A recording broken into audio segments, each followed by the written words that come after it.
வருகின்ற மக்கள் சாப்பிட்டார்களா இல்லையா என்று கூட பார்க்க மாட்டார்கள்.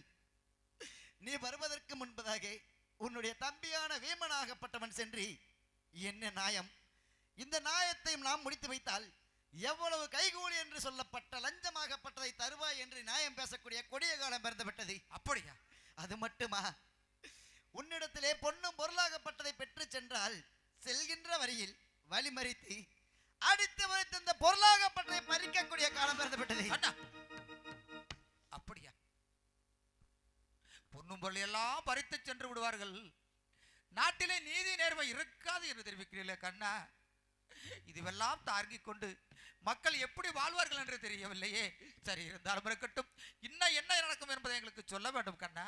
தர்மனந்தா, இத்தனை கொடுமைகள் நடந்தாலும் இன்னும் என்ன நடக்கும் என்று கேட்கின்றாயே.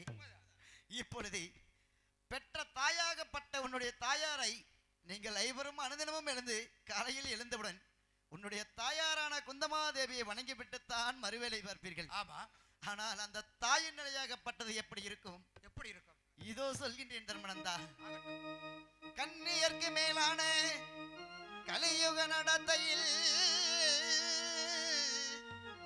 இந்நிலமே நடப்பதை நான் என் மனதார ஏம்புவேனா. தருமா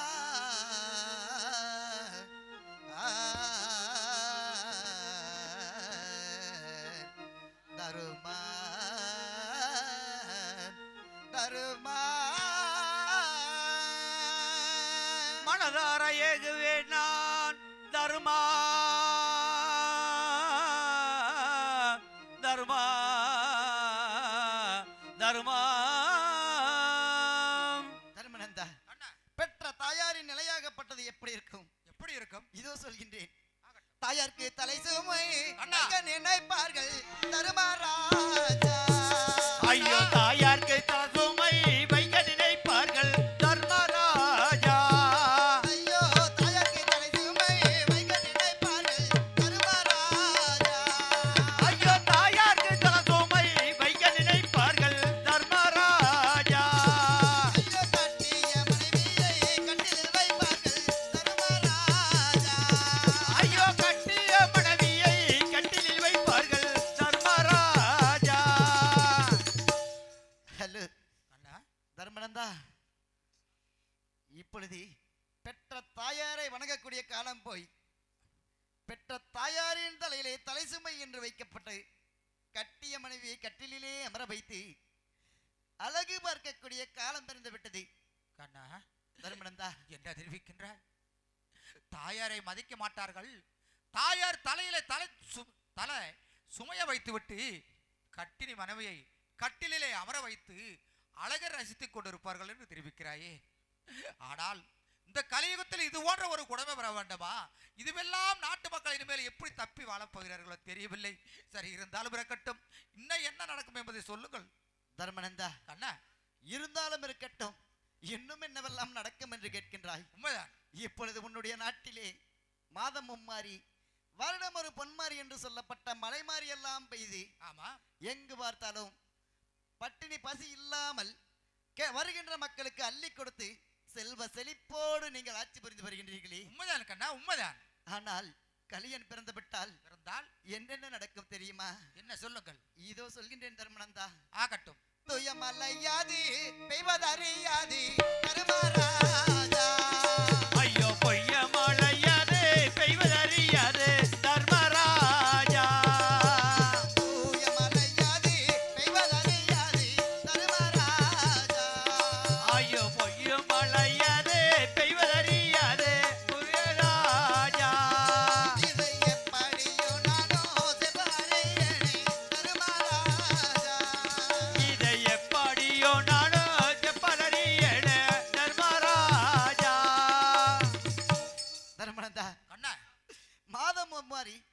வருடம் பொன்மாரி என்று சொல்லப்பட்ட மலை மாறி எல்லாம் பெய்யாது.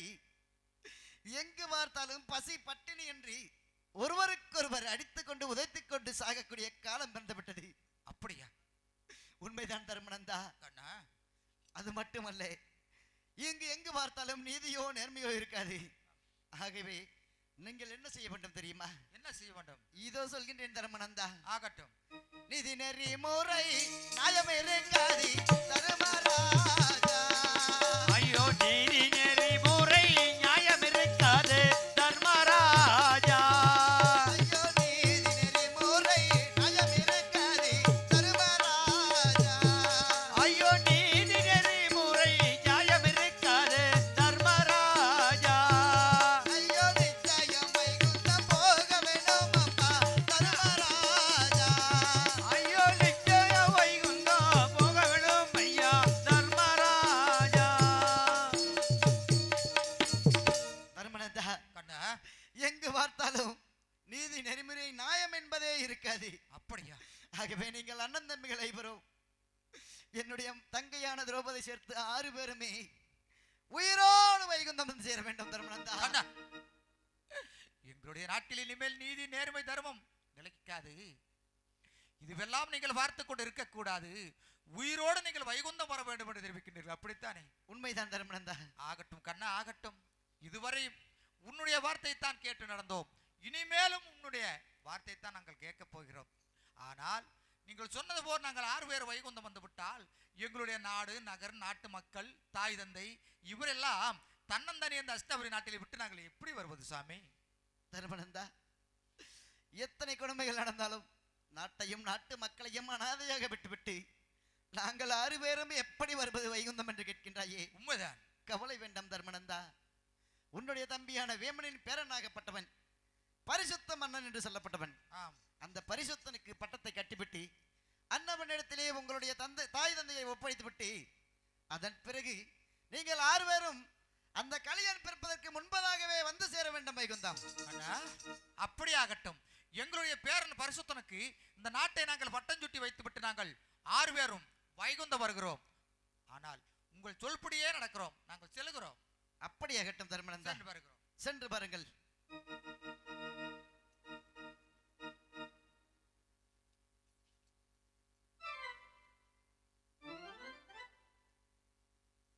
இதோ இப்பொழுது மானிட பிறப்பாக எடுத்திருந்த நான் சில பல பாவங்களையும் சாபங்களையும் ஏற்றிருக்கின்றேன். பாவங்கள் சாபங்கள் தீர வேண்டும் என்றால் எங்கு செல்ல வேண்டும் என்றால் நேராக வட பாலாமரம் செல்ல வேண்டும். பாலாமரத்திற்கு அடியிலே அமர்ந்தால் செய்த பாவமாகப்பட்டது தீரும் என்று சொல்வார்கள். ஆகவே நேராக பாலாமரத்திற்கு சென்று என்னுடைய பாவ சாபங்களை தீர்த்துவிட்டு புறப்பட வேண்டும். அவர்கள் வருவதற்கு முன்பதாக வைகுந்தம். இதோ புறப்படுகின்றேன். உயர்ந்த இடத்தில் இருக்கும் பொழுது உலகம் உன்னை மதிக்கும். உன்னிலைமை கொஞ்சம் இறங்கி வந்தால் நிழலும் கூட மிதிக்கும். மதியாதார் தலைவாது மிதிக்காதே என்று மானமுள்ள மனிதருக்கு அவை சொன்னது. அவை சொன்னது அதில் அர்த்தம் உள்ளது. பரமசிவன் கழுத்தில் இருந்து பாம்பு கேட்டது கருடா தவிக்கமா. யாரும் இருக்கும் இடத்தில் இருந்து கொண்டால் எல்லாம் தவிக்கமே கருடன் சொன்னது அதில் அர்த்தம் உள்ளது.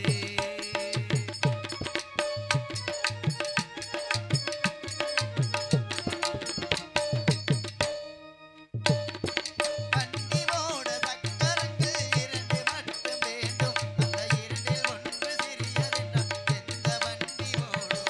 வண்டி ஓட சக்கரங்கள் 2 மட்டும் வேண்டும். அந்த 2இல் ஒன்று சிறியதென்றால் எந்த வண்டி ஓடும்? வண்டியோட சக்கரங்கள் 2 மட்டும் வேண்டும். அந்த 2இல் ஒன்று சிறியதென்றால் எந்த வண்டி ஓடும்? துணை போலே அளவோடு உறவாட வேண்டும். உயர்ந்தோறும் தாழ்ந்தோறும் உறவு கொள்வது. உறவு கொள்வது அது சிறுமை என்பது. பரமசிவன் கழுத்தில் இருந்து பாம்பு கேட்டது கருடா தவிக்கமா. யாரும் இருக்கும் இடத்தில் இருந்து கொண்டால் எல்லாம் தவிக்கமே கருடன் சொன்னது அதில் அர்த்தம் உள்ளது.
வந்து விட்டேன். என்னுடைய பாப சாபங்களை நீக்கிவிட்டு புறப்பட வேண்டும் வைகுந்தம்.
செஞ்சல வேட சொல்வாங்க பையன். அதிகாலை எழுந்து கங்கரை சென்று நீராடி விட்டு அன்பை எடுத்து கையில் கொண்டு வில்லெடுத்து கரத்தால் கொண்டு புறப்பட்டேன் வேட்டைக்கு. இவ்வனத்தில் வேட்டையாட செஞ்சல வேட சொல்வார்கள். இதுவரைக்கும் எத்தனையோ மிருக ஜாதிகள் அடித்திருக்கிறேன். எங்கள் குலமோ சூரிய குலத்தில் பிறந்தவனா அன்னை தினமும் வேட்டையாளர்கள் பரம்பரை பழக்கமாகும். இருந்த போதிலும் நேற்றைய தினம் வேட்டைக்கு சென்று நதிக்கரை ஓரத்திலே ஒரு மீனாகப்பட்டது. தண்ணீரை அலம்பை வண்ணமாக அங்கு இருக்கக்கூடிய மனிதர்களை அடித்து சாப்பிடுகிற தன்மை கொண்ட ஒரு மீனாகப்பட்டது. மனிதரை கிட்ட விரட்டி வந்தது. வேட்டு பார்த்தேன். 20 பாக அகலமும் 60 பாக நீளம் கொண்ட அந்த மீனாகப்பட்டது அந்த நதிக்கரையில் அலைந்த வண்ணமாக நீராடியது. எடுத்தல்வில்லை அடித்த மீனை சாய்ந்தது மண்மேலே. அந்த மீனை கொண்டு வந்து கூறு போட்டு பார்க்கும் தருவாயிலே அந்த மீன் வயிற்றிலே ஒரு துவளாகப்பட்டது. பழவள்ளாத்தகதவர் மின்னிய வண்ணமாக இருந்தது. எடுத்தேன் அந்த துவளை ஆசாரியிடம் கொண்டு போய் சேர்த்து புதுமையான அன்பு செய்து இன்றைய காலைகளை வேட்டைக்கு வந்தேன். வரும் மார்க்கத்தில் ஒரு மானை கண்டு அந்த மானாகப்பட்டது. அதிகாலைகளே முதலாக கண்டமா சாதாரண மானா வெள்ளை புள்ளி மாறுது. தங்க நிற முடியாது. கண்டவுடனே என்னை கண்டவுடன் தலை ஆட்டியது, வால் ஆட்டியது. ஒரு சாதாரண மனிதன் எண்ணி விடமாட்டேன். இந்த வேடன் அல்லவா, இதுபோல இப்பேற்பட்ட மானை கண்டதுமில்லை, பார்த்ததுமில்லை. வனத்திலே விரட்டி வருகிறேன். அந்த மானாகப்பட்டது கண்ணுக்கு தென்பட்ட மான் கைக்கு அகப்படாமல் இவ்வனத்திலே நதி வரங்கள் மலைகளை கடந்து போய்கொண்டிருக்கிறது.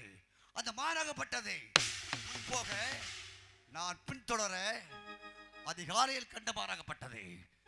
இரவு நேரம் ஆன காரணத்தினால் அந்திசாயும் நேரம் ஆன போதிலும் ஒரு மரத்தை பார்த்தால் மறுமரத்தில் மறைந்து விடுகிறது. விடமாட்டேன். அந்த மானாகப்பட்டது போய்கொண்டிருக்கிறது.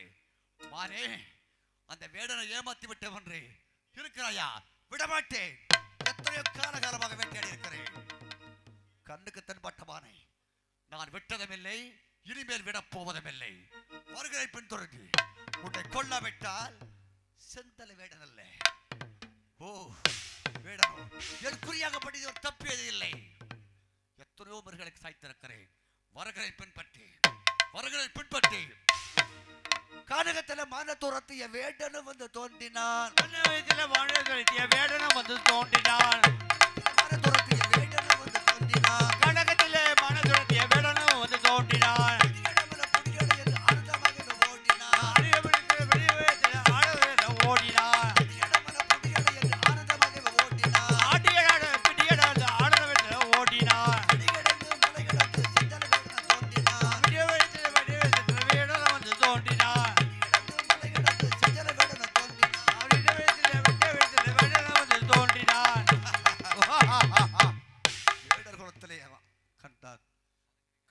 பாலமாராகப்பட்டது.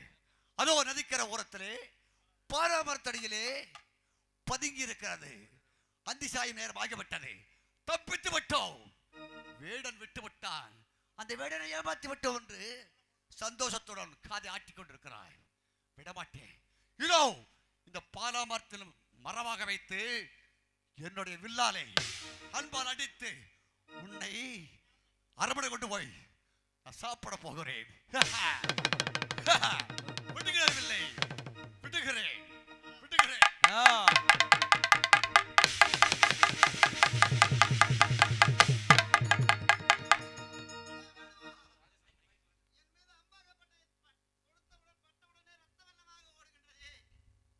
யாரடா நீ? எதற்காக என் மீது அம்பாகப்பட்டதை தொடுத்தாய்?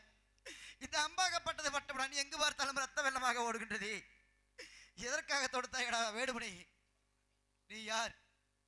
எந்த நாட்டை சேர்ந்தவன்?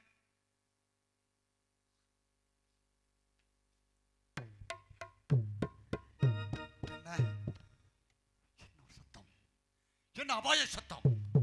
நான் விட்ட பானமாகப்பட்டது அந்த பான் மீது பட்ட ஓடுனே. அடே பாவி, செந்தல வேடனே, என்னை கொல்ல வேண்டும் என்று எத்தனை காலமாக காத்திருந்தாயடா என்று ஒரு சத்தம் கேட்கிறது. யாராக இருக்கலாம்? அந்த மனிதன் யாராக இருக்கலாம்? இந்த அகில லோகமே அதரும்படியாக ஒரு சத்தம் வருகிறது. இதுவரைக்கும் எத்தனை காலமாக வேட்டையாடி இருக்கிறேன். இப்பேற்பட்ட சத்தத்தை கேட்டதும் இல்லை, வந்ததும் இல்லை. சென்று பார்க்கிறேன், சென்று பார்க்கிறேன், அருகில் சென்று பார்க்கிறேன்.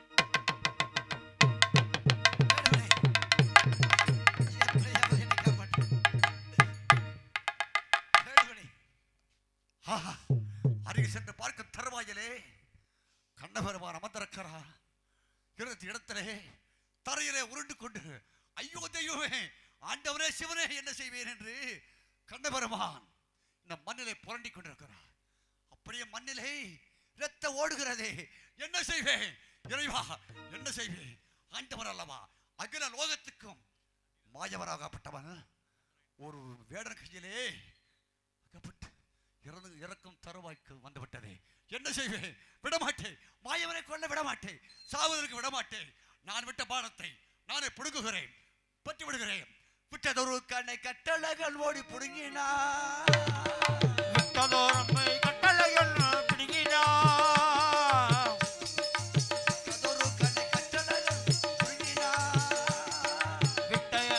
கட்டளைகள் ஓடி பிடுங்கினா,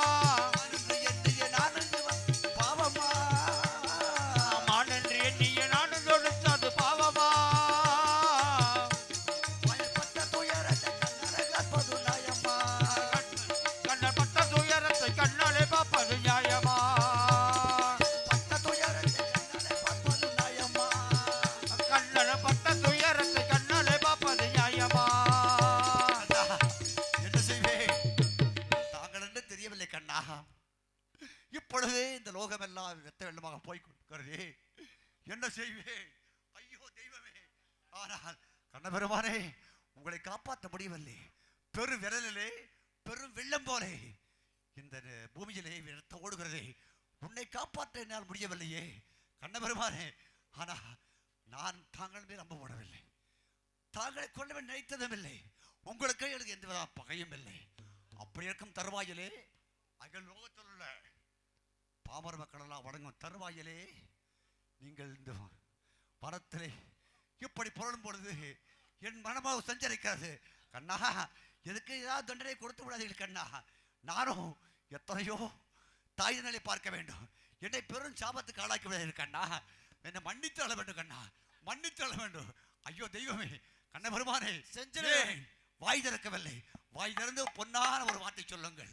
உன்னை மன்னித்து விட்டேன். இல்லாவிட்டா இந்த வனத்திலே நான் மாண்டு விடுகிறேன். தாங்களை கொன்ற அந்த பானத்தாரை என் உயிரை மாய்த்து மடித்துக் கொள்கிறேன் கண்ணா, மடித்துக் கொள்கிறேன் கண்ணா. செஞ்சிருவே உடனே கலங்க வேண்டாம்.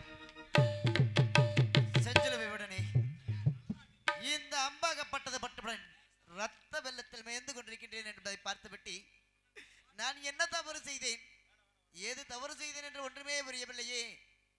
உங்களை கொல்வதற்கு இப்பிறப்பிலே நான் என்ன குறை செய்தேன் என்று கேட்கின்றாயா? உன்னுடைய குறை அல்ல செந்தில் வேடனே, இது என்னுடைய பாவமாகப்பட்டதும் சாபமாகப்பட்டதும் நிறைவேறக்கூடிய நேரம் வந்துவிட்டது. என்ன பாவம் என்பதை எடுத்துச் சொல்கிறேன், கவனமாக கேட்டுக்கொள்.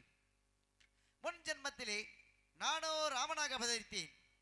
என்னுடைய மனைவியான சீதா பிராட்டியை சரி தென்னிலங்காபுரியை ஆளக்கூடிய ராமநேஸ்வரனாகப்பட்டவன் சரியெடுத்து சென்றான். சரி அத்தருவாயிலே தருவாயிலே நான் அலைந்து கொண்டிருந்தேன். சரி யாரும் உதவிக்கு இல்லாத நேரத்திலே உன்னுடைய தம்பியான சுக்ரீவனாகப்பட்டவன் என்னுடைய கண்களுக்கு தென்பட்டான். சரி என்னைப் போலவே நீயும் இந்த வனத்தில் வாழ்கின்றாயே, சரி என்ன காரணம் என்று கேட்கின்ற தருவாயில் சரி என்னுடைய அண்ணராகப்பட்ட வாலியாகப்பட்டவன் என்னுடைய மனைவியை அபகரித்துக் கொண்டு என்னை வனத்திலே விரட்டி விட்டான். அண்ணவனை கொன்றால் நான் தாங்களுக்கு உபகாரம் செய்கின்றேன் என்று எடுத்து சொன்னான். மாற்றான் மனைவியை நினைத்த நீ அபகரித்த காரணத்தினால் உன்னை கொல்ல வேண்டும் என்று எண்ணிய நான் 7 பாலாமரத்திற்கு அப்பாலே நின்று மறைந்திருந்த அம்பாகப்பட்டதை தொடுத்தேன். அப்பொழுது அம்பாகப்பட்டது பட்டவுடன் இறக்கும் தருவாயிலே, கண்ணா ராமா, நானோ எந்த தவறும் செய்யவில்லையே, என் மீது அம்பு தொடுத்த காரணம் என்ன, இதில் நீதியா நேர்மையா என்று கேட்டாய். அப்பொழுது நான் சொன்னேன், என்னவென்று? நீயோ மாற்றான் மனைவியை அபகரித்துக் கொண்டாய். சரி இது மிருகங்கள் செய்யக்கூடிய தவறு. சரி அப்படிப்பட்ட தவறை செய்த உனக்கு மிருகத்திற்கு கொடுக்கக்கூடிய தண்டனையாகப்பட்ட இந்த வேட்டை தர்மத்தை நான் உனக்கு அளித்துள்ளேன். சரி இருந்தாலும் உனக்கும் எனக்கும் எந்தவித பகையும் கிடையாது. கிடையாது. அப்படி பகை இல்லாத காரணத்தினால் உன்மீது அம்பு தொடுத்த காரணத்தினால் அடுத்த பிறப்பில் நானோ ஸ்ரீ கண்ணனாக அவதரிப்பேன். சரி நீயோ செஞ்சிலுவை வேடனாக அவதரிப்பாய். சரி இப்பொழுது எப்படி எந்த ஒரு தவறும் செய்யாத உன்மீது நான் அம்பு தொடுத்தேனோ அதே போல் எந்த ஒரு காரணமும் இல்லாமல் என் மீது நீ அம்பு தொடுப்பாய். உன்னுடைய அம்பு மட்டவுடன் நான் இறப்பேன் என்று ஒரு வரத்தை கொடுத்தேன். கண்டபெருமானே, என்ன தெரிவிக்கிறது? ஒரு ஜென்மத்திலே நான் வாலியாக பிறந்திருந்தேன். ராமனாக இருக்கும் தருவாயிலே அப்படி இறங்க போகும் பொழுது நான் வனத்தில் அதரமாம் ஆணவம் கொண்டு இருந்த காரணத்தினால் என்னை நேராக நின்று போர் செய்தால் என்னுடைய பலமாகப்பட்டு தாங்களுக்கு உங்களை பலமாகப்பட்டது எனக்கு பாதி வந்துவிடும். அப்பொழுது தாங்கள் கரம் தோல்வியடைந்துவிடும். நான் வெற்றியடைந்துவிடும் என்பதற்காக 7 பிளமரத்தின் மரமாக வைத்து என்னை அம்பு தொட்டீர்கள். அப்பொழுது நான் கத்தி கதறி அழுதுகும் தருவாயிலே, ராமா, உனக்கு எனக்கு எந்த விதமான பகை இல்லையே, என்னை கொன்று விட்டாயே மாம்பாவி என்று எனக்கு வாய்க்கு வந்தபடியாக முன்ஜென்மத்தை தாங்களை பேசிய காரணத்தினால், அடே வாலியே, தாறுமாறா வார்த்தைகளை பேச வேண்டாம். என் உயிர்த்த உன்னை உயிர் போக இருக்கிறாய். என்ன வேண்டும்? என் உயிர் தான் வேணும். அடுத்த ஜென்மத்திலே நான் என் உயிரை எந்த விதமான ஒரு பகையும் இல்லாமல் எடுத்துக்கொள்வாய் என்ற ஒரு சாபத்தை கொடுத்த காரணத்தினால், முன்னொரு ஜென்மத்திலே எனக்கு கொடுத்த சாபத்தினால் இந்த ஜென்மத்திலே நான் செஞ்சல வேணாக பிறந்திருக்கிறேன். வேட்டையாடு வரும் தருவாயிலே, கண்ணாக நீங்கள் பிறக்கும் தருவாயிலே, அந்த சாபத்தின் முறை பிரகாரம் எந்த விதமான ஒரு பிரச்சனையும் இல்லாமல் தாங்களே தெரியாமல் அன்பது போட்டிருக்கிறாய். பதற வேண்டாம், கவலை வேண்டாம் என்று சொல்கிறாய். கண்ணா, அது மட்டுமல்ல, மீண்டும் இருக்கிறதா? எனக்கு ஒரு சாபமும் உள்ளது.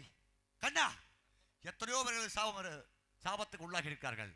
தெய்வலோகன் தெய்வேந்திரன் பல சாபத்துக்கு ஆளானார். சூரிய பகவானும் பல சாபத்துக்கு ஆளானார். எத்தனையோ மன்னர்கள் சாபத்துக்கு ஆனார்கள். ஆனால் இந்த 7 பிறப்பிலே உங்களுக்கு என்ன சாபம்? அப்படி உங்களை இந்த உலகிலே சாதாரண மனிதன் அல்ல, ஆண்டவன். நீங்கள் நினைத்தால் எங்கே வேணாலும் போகலாம். ஒரு மானிட ஜென்மத்திலே இருக்கக்கூடிய கரத்தில் பட வேண்டும் என்பது உங்களுக்கு என்ன சாபம்? கொஞ்சம் தெளிவா சொல்லுங்க. செஞ்சிலுவை விடனே, துர்வாச முனிவர் என்பவர் கம்சனை அழிக்க வேண்டும் என்பதற்காக தவம் செய்து கொண்டிருந்தார். ஆனால் கம்சனை அழிக்க வேண்டும் என்று நான் பிறந்திருக்கின்றேன். பிறந்த நம்மை விட்டுவிட்டு இன்னவர் தவம் செய்து கொண்டிருக்கின்றாரே என்று நினைத்த நான் என்னுடைய ஆயர்பாடியிலே வளர்க்கக்கூடிய பச்சிலம் பாலகர்களை அழைத்து சென்று கர்ப்பிணி வேடமிட்டு இந்த கர்ப்பிணிகளுக்கு என்ன குழந்தை பிறக்கும் என்று அன்னவருடைய தவத்தை கலைத்தேன். தவத்திலிருந்து மீண்டு வந்த துர்வாச முனிவராகப்பட்டவர், சரி, அடே கண்ணா, உன்னுடைய விளையாட்டுத்தனத்தை என்னிடமே காட்டி என்னுடைய தபமாகப்பட்டதை கலைத்து விட்டாயா என்று இந்த கர்ப்பிணி பெண்களாகப்பட்டவர்களுக்கு இரும்பு உலக்கையாகப்பட்டதை குழந்தைகளாக பிறக்கும் என்று ஒரு சாபத்தை கொடுத்தார். கண்ணா, என்ன தெரிவிக்கிறீர்கள்? உண்மைதான். பூலோகத்திலே துர்வாச முனிவர் கொடுத்த சாபத்தும் யாதவர் குலத்திலே உதிக்கும் அந்த கர்ப்பிணி பெண்கள் அனைவருக்குமே ஆண் பிறக்காது, பெண் பிறக்காது. அதர்மம் செய்த காரணத்தினால் இரும்புரைக்கு பிறக்கும் என்று சாபத்தை கொடுத்து விட்டார்களா? உண்மைதான். சரி, அந்த சாபமாகப்பட்டது இரும்பு உலக்கைகளாக பிறந்தது. ஓ, உங்கள் இனத்திலே? எங்கள் இனத்திலே இரும்பு உலக்கைகளாக பிறந்தது. சரி, அந்த பிறந்த இரும்பு உலக்கைகளை எடுத்து ஆ, சுக்கு நூறாக ஒடித்து ஆ. கடலிலே வீசினேன். சரி, கடலிலே வீசிய அத்தனை துகள்களும் சரி, கோரை பிற்களாக முளைத்தது. சரி. அந்த கோரை பிற்களாகப்பட்டதை எடுத்துக்கொண்டு என்னுடைய இனத்தவர்கள் அனைவரும் ஒருவருக்கொருவர் அடித்துக்கொண்டு என்னுடைய இனமே அழிந்து விட்டது. கண்ணபெருமானே,